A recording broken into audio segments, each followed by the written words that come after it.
અમારો ભીમા આજે શ્રાવણના છેલ્લા શનિવારે કૃષ્ણ હનુમાનજીને હિંડોળા તરીકે શું કરવામાં આવે છે?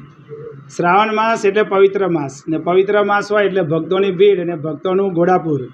ભગવાન અને ભક્તોનો એક પ્રેમ હોય છે.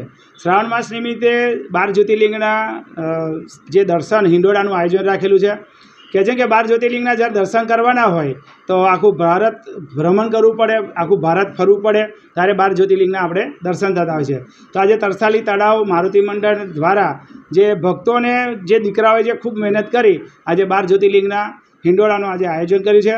કહે છે કે શ્રાવણ માસનો છેલ્લો શનિવાર ને શ્રાવણ માસનો છેલ્લો સોમવાર આ બે એવા દિવસો છે કે ભગવાન પ્રત્યે ભક્તોની ઘણી એવી પ્રીતિ હોય છે.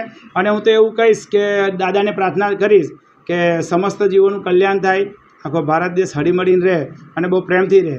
જે સંકટ આવા આવ્યા છે સંકટો આવે ને એવી પ્રાર્થના કરીશું. જે રીતના તમે કહો છો કે 12 જ્યોતિર્લિંગના દર્શન કેટલા દિવસ માટે ભક્તો માટે ખુલ્લા છે? આજ 12 જ્યોતિર્લિંગના દર્શન જે હિંડોળાના દર્શન જે છે એ આપણે શનિ રવિ ને સોમ આમ 3 દિવસ માટે આ ખુલ્લા રાખવામાં છે. કારણ કે છેલ્લો શનિવાર પણ છેલ્લો સોમવાર પણ આપણે ભાડે ભક્તોની ભીડ હોય છે એટલા માટે આપણે 3 દિવસ આ ખુલ્લા રાખ્યા છે. જે રીતના તમે વાત કરો કે 12 જ્યોતિર્લિંગ એટલે એ 4 ધામની યાત્રા થઈ છે તો શું કહેશો? કહેવાય છે કે આપણા કર્મ સારા હોય, આપણા ગુરુ આપણા માતા પિતાના આશીર્વાદ હોય ને તો 4 ધામની યાત્રા આપણે થતી હોય છે.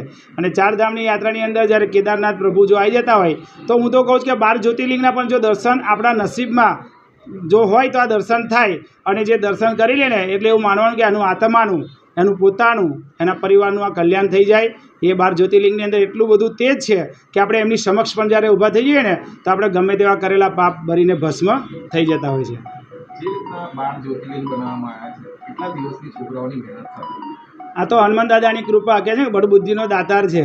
એટલે દીકરાઓ મહેનત કરી, દીકરાઓએ લગભગ આજે 4 થી 5 દિવસથી આ મહેનત કરે છે. પણ બુદ્ધિ તો એ જ આપે, એ શણગાર એ સજાવે. આપણે તો ખાલી પગે લાગીને એને હાથ મેલીએ ને એટલે એ પોતે એના રૂપમાં આવીને બેસી જતા હોય છે.